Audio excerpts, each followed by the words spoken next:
Hi കൂട്ടുകാരെ, പൂമ്പാറ്റകളുടെ പുതിയ എപ്പിസോഡിലൊക്കെ നിങ്ങൾക്കെല്ലാവർക്കും വീണ്ടും സ്വാഗതം. എല്ലാവരും സന്തോഷത്തോടെ ഇരിക്കുന്നല്ലേ? എല്ലാ കൂട്ടുകാരും നല്ല ചിരിച്ച് നല്ല സന്തോഷത്തോടെ ഇരിക്കുന്നു. അങ്ങനെയെങ്കിൽ ഞാനൊരു കാര്യം ചോദിച്ചോട്ടെ, നിങ്ങൾക്കെല്ലാം ഫ്രണ്ട്സ് ഉണ്ടോ? സ്കൂളിൽ കുറേ ഫ്രണ്ട്സ് ഉണ്ട് അല്ലേ? പള്ളിയിൽ ചെല്ലുമ്പോൾ നമുക്ക് കുറേ ഫ്രണ്ട്സ് ഉണ്ട്. ഒരു കാര്യം കൂടി ഞാൻ ചോദിക്കാം, നിങ്ങൾക്ക് യേശു അപ്പച്ചൻ നിങ്ങളുടെ ഫ്രണ്ടാണോ? അങ്ങനെയെങ്കിൽ യേശു അപ്പച്ചൻ്റെ ഫ്രണ്ടാക്കാൻ നിങ്ങൾക്ക് താല്പര്യമുണ്ടോ? ഒരു ചെറിയ പാട്ട് പറഞ്ഞു തരട്ടെ. പാട്ടിൻ്റെ വരികൾ ഇങ്ങനെയാണ്: യേശു എൻ്റെ സ്നേഹിതൻ, എന്നും നല്ല സ്നേഹിതൻ. എല്ലാ കൂട്ടുകാരും ചേർന്ന് പറയണേ. അപ്പയെപ്പോലെ പോറ്റി വളർത്തും, അമ്മയെപ്പോലെ താലോലിക്കും. പിന്നെ ഇങ്ങനെയാണ്: ഫ്രണ്ടിനെ പോലെ കൂടെ ചിരിക്കും, തെറ്റ് ചെയ്തെന്നാൽ അവൻ നമ്മളെ തിരുത്തും, അവൻ നമ്മെ തിരുത്തും. ഇങ്ങനെയാണ് വരികൾ. ഒരു തവണ ഒന്ന് കേട്ടു നോക്കാം.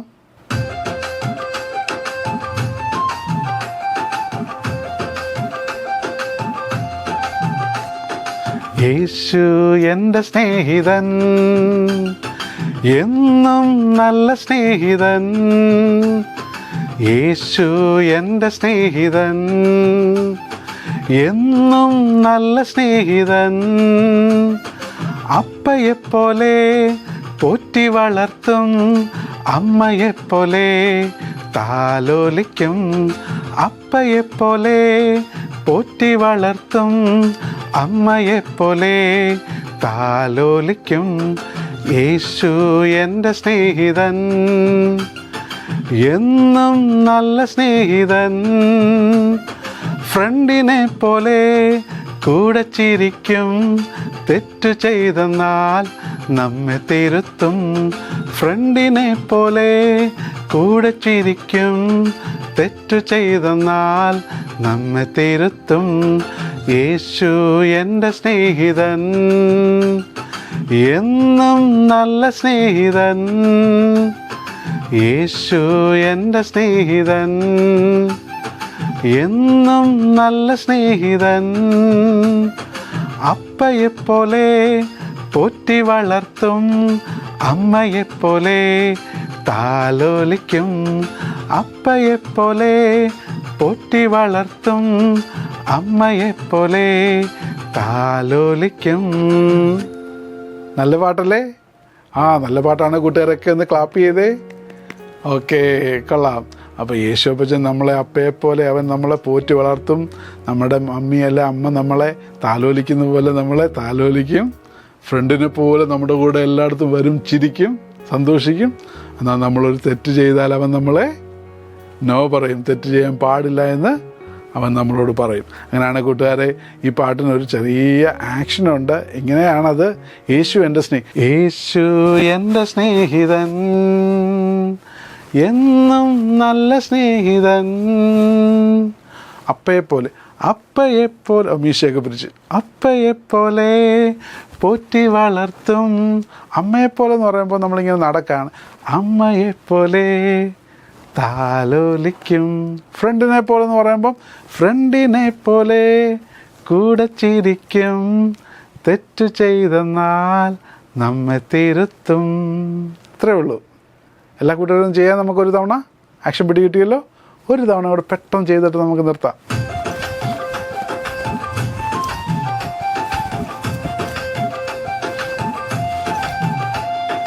യേശു എൻ്റെ സ്നേഹിതൻ, എന്നും നല്ല സ്നേഹിതൻ. യേശു എൻ്റെ സ്നേഹിതൻ, എന്നും നല്ല സ്നേഹിതൻ. അപ്പയെപ്പോലെ പോറ്റി വളർത്തും, അമ്മയെപ്പോലെ താലോലിക്കും. അപ്പയെപ്പോലെ പോറ്റി വളർത്തും, അമ്മയെപ്പോലെ താലോലിക്കും. യേശു എൻ്റെ സ്നേഹിതൻ, എന്നും നല്ല സ്നേഹിതൻ. ഫ്രണ്ടിനെ പോലെ കൂടെ ചിരിക്കും, തെറ്റു ചെയ്തെന്നാൽ നമ്മെ തിരുത്തും. ഫ്രണ്ടിനെ പോലെ കൂടെ ചിരിക്കും, തെറ്റു ചെയ്തെന്നാൽ നമ്മെ തിരുത്തും. യേശു എൻ്റെ സ്നേഹിതൻ, എന്നും നല്ല സ്നേഹിതൻ.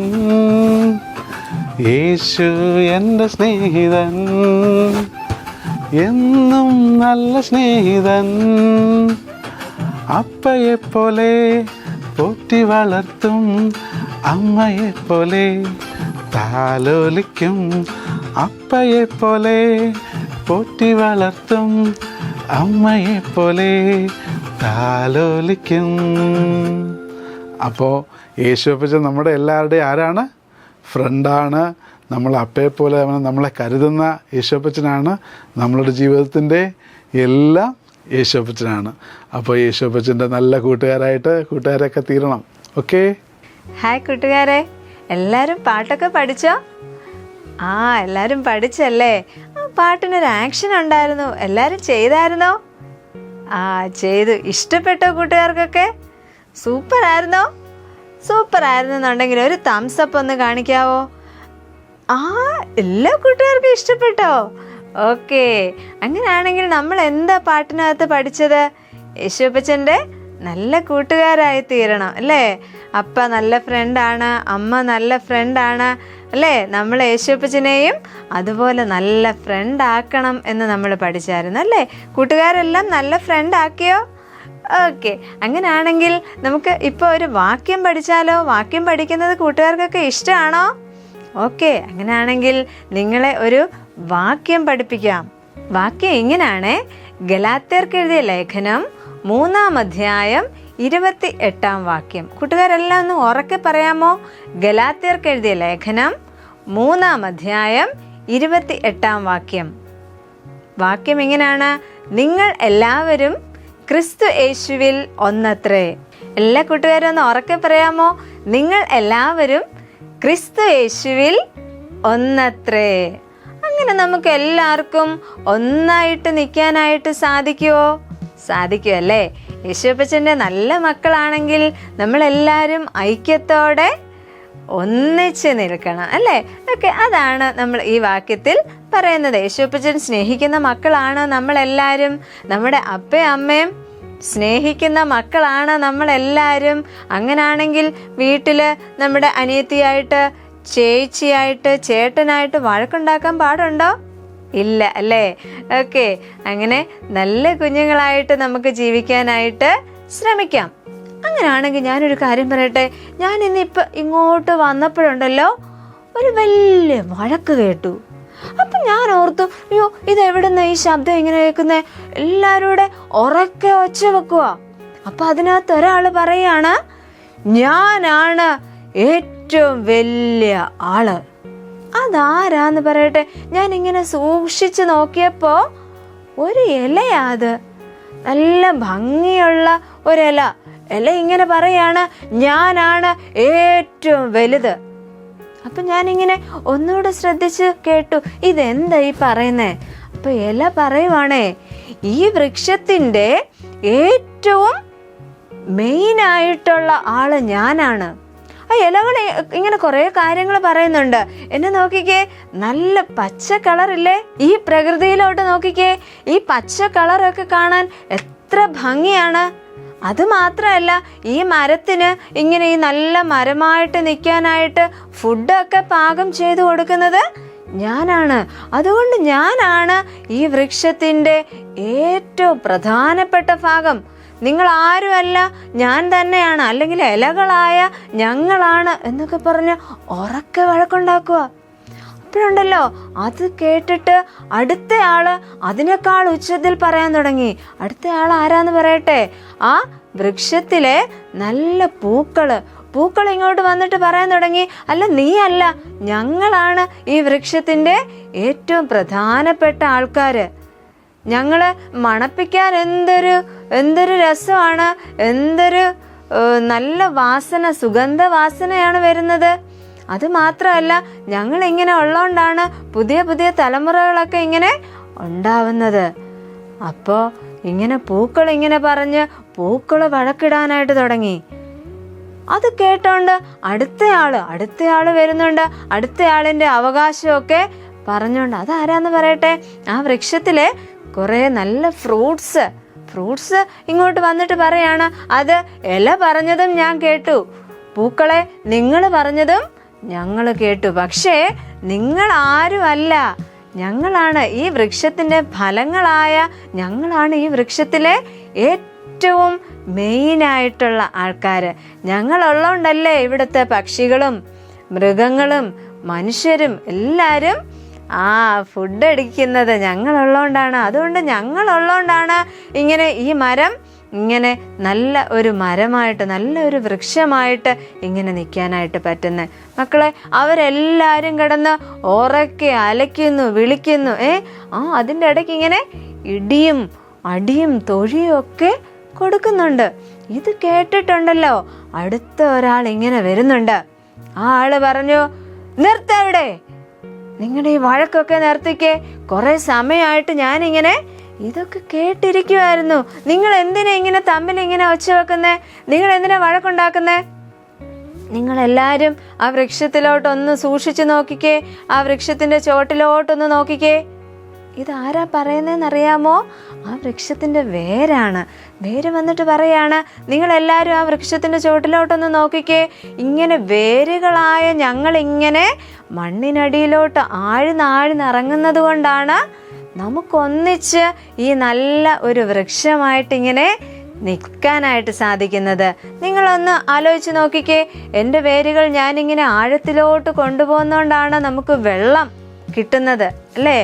വളം നമുക്ക് ആവശ്യത്തിന് കിട്ടുന്നത്. അതുകൊണ്ട് ഞാനിങ്ങനെ എൻ്റെ വേരുകൾ കഷ്ടപ്പെട്ട് ഇങ്ങനെ മണ്ണിൽ അടിയിലോട്ട് ആഴ്ത്തി ഇറക്കുന്നത് കൊണ്ടാണ് ഇലയ്ക്ക് ഇലയായി നിൽക്കാൻ, പൂക്കൾക്ക് നല്ല പൂക്കളായിരിക്കാൻ, ഫലങ്ങൾക്ക് ഇങ്ങനെ നല്ല മധുരമേറുന്ന ഫലങ്ങളായിട്ട് ഒക്കെ നിൽക്കാനായിട്ട് സാധിക്കുന്നത്.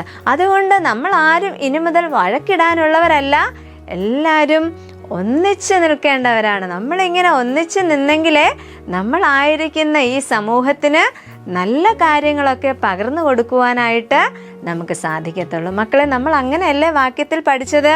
നിങ്ങളെല്ലാവരും ക്രിസ്തുയേശുവിൽ ഒന്നത്രേ. അങ്ങനാണെങ്കിൽ നമുക്കും അതുപോലെ ജീവിക്കാനായിട്ട് സാധിക്കണം. ഇതുപോലെ വേദപുസ്തകത്തിലൊരു കഥയുണ്ട്. 4 കൂട്ടുകാര് ഒന്നിച്ച് ചേർന്ന് ഐക്യത്തോടെ അവരുടെ ഒരു സുഹൃത്തിനെ, അവരുടെ ഒരു ഫ്രണ്ടിനെ യേശുപ്പച്ചൻ്റെ അടുത്തേക്ക് കൊണ്ടുപോയ ഒരു കഥ നിങ്ങൾ ഓർക്കുന്നുണ്ടോ? ഈ 4 കൂട്ടുകാരുടെ ഒരു ഫ്രണ്ട് പക്ഷവാതക്കാരനായ ഒരു രോഗിയായിരുന്നു, അല്ലേ? അദ്ദേഹത്തിന് കിടപ്പിൽ ഇങ്ങനെ ബെഡിൽ ഇങ്ങനെ കിടക്കാൻ മാത്രമേ പറ്റത്തുള്ളൂ. അപ്പൊ ആ സമയത്ത് യേശു കർത്താവ് അവിടെ ഒത്തിരി അത്ഭുത പ്രവൃത്തികളൊക്കെ ചെയ്യുന്നുണ്ട്, അല്ലേ? യേശുപ്പച്ചൻ്റെ അടുത്തോട്ട് വരുന്ന രോഗികൾക്ക് യേശുപ്പച്ചൻ സൗഖ്യം നൽകുന്നുണ്ട്. ഓരോ മനുഷ്യരുടെ ആവശ്യങ്ങളൊക്കെ അറിഞ്ഞ് യേശുപ്പച്ചൻ അവരെ സഹായിക്കുന്നുണ്ട്. പക്ഷെ നമ്മുടെ ഈ പക്ഷവാതക്കാരനായ രോഗി, അല്ലേ, ആ ബെഡിൽ കിടക്കാൻ മാത്രമേ പറ്റത്തുള്ളൂ, വേറെ ഒന്നും ചെയ്യാനായിട്ട് പറ്റത്തില്ല. അപ്പൊ ഈ രോഗിയായ മനുഷ്യന് 4 കൂട്ടുകാരുണ്ടായിരുന്നു, അല്ലേ? അവരിങ്ങനെ ഒന്നിച്ചൊരു തീരുമാനം എടുത്തു. നമുക്കൊരു കാര്യം ചെയ്യാം, നമ്മുടെ ഈ ഫ്രണ്ടിനെ യേശുപ്പച്ചൻ്റെ അടുത്തോട്ട് നമുക്ക് കൊണ്ടുപോവാം. അവിടെ നമ്മൾ എങ്ങനെയെങ്കിലും കൊണ്ടുചെന്ന് എത്തിച്ചാൽ ഉറപ്പായിട്ടും യേശുപ്പച്ചൻ സൗഖ്യം നൽകും, അല്ലേ? ആ സ്റ്റോറി നമുക്കറിയാം. ഇവരെങ്ങനാ കൊണ്ടുപോയത്? ആ ബെഡോടെ ഇങ്ങനെ എടുത്തോണ്ട് പോയി. പക്ഷെ യേശുപ്പച്ചൻ ഉണ്ടായിരുന്ന വീടിനുള്ളിൽ നോക്കിയപ്പോഴോ അവിടെ ഈ രോഗിയെ അങ്ങോട്ട് കൊണ്ടുപോകാനായിട്ട് പറ്റുന്നില്ല. പക്ഷെ അവരെന്തോ ചെയ്തു? അവർ കഷ്ടപ്പെട്ട് ആ വീടിൻ്റെ മുകളിലേക്ക് കയറി, അല്ലേ? ആ വീടിൻ്റെ മുകളിലേക്ക് കയറി അവിടെ വീടിൻ്റെ മുകൾ ഭാഗമൊക്കെ അവര് പൊളിച്ച് മാറ്റിയിട്ട് ഈ രോഗിയെ എടുത്ത് ഇങ്ങനെ യേശുപ്പച്ചൻ്റെ അടുത്തോട്ട് ഇങ്ങനെ ഇറക്കി വെച്ചു. അങ്ങനെ ആ 4 കൂട്ടുകാരുടെ വിശ്വാസം കണ്ടിട്ട്, അല്ലേ, അവരുടെ ഒത്തൊരുമ കണ്ടിട്ട് യേശുപ്പച്ചൻ ആ രോഗിയായ മനുഷ്യനെ സൗഖ്യപ്പെടുത്തി. മക്കളെ, അങ്ങനാണെങ്കിൽ ഈ സഹായിച്ച 4 ഫ്രണ്ട്സിനെ പോലെ നമ്മളും ഒന്നിച്ച് നിന്നാൽ ഈ സമൂഹത്തിൽ നമുക്ക് നല്ല കാര്യങ്ങളൊക്കെ ധാരാളം ചെയ്യാനായിട്ട് സാധിക്കും. നമ്മുടെ വീട്ടിൽ നമുക്ക് അങ്ങനെ ഒത്തൊരുമയോടെ നിന്നാൽ വൻ കാര്യങ്ങൾ ചെയ്യാനായിട്ട് സാധിക്കും. നമ്മുടെ സ്കൂളിൽ നമ്മൾ ഇതുപോലെ എല്ലാ കൂട്ടുകാരുമായിട്ട് ഒത്തൊരുമയോടെ നിന്നാൽ നല്ല കാര്യങ്ങൾ നമുക്ക് ചെയ്യാനായിട്ട് സാധിക്കും.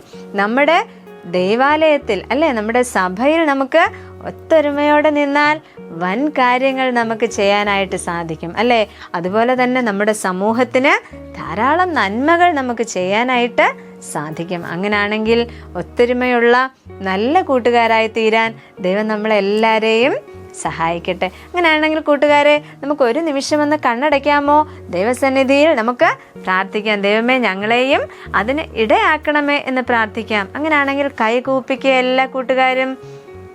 കണ്ണുകളൊന്ന് അടച്ചേ. യേശുപ്പച്ചനോട് പറഞ്ഞേ, യേശുപ്പച്ച, ഞാനും നിന്റെ നല്ല കുഞ്ഞായിട്ട് തീരാൻ ആഗ്രഹിക്കുന്നു എന്ന് നമുക്ക് പറയാം.